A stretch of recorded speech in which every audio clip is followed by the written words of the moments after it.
Tu amiguita te habrá robado. Ese niño lo lamenta mucho.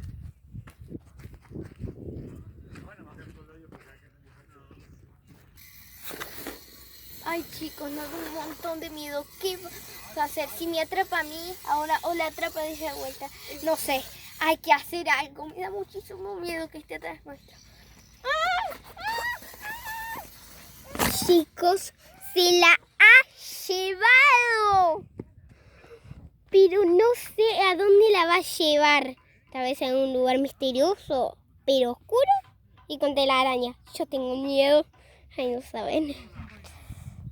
Chicos, no sé dónde está, pero la vamos a buscar de algún modo. ¡Oh! ¡Chico, está ahí!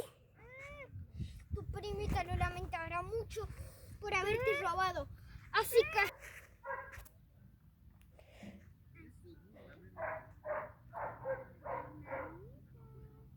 Hola, hermanita.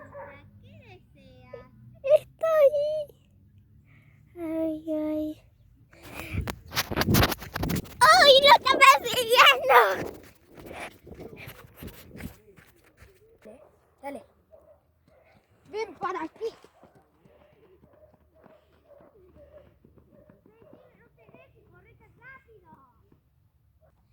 Dale. Ven para aquí.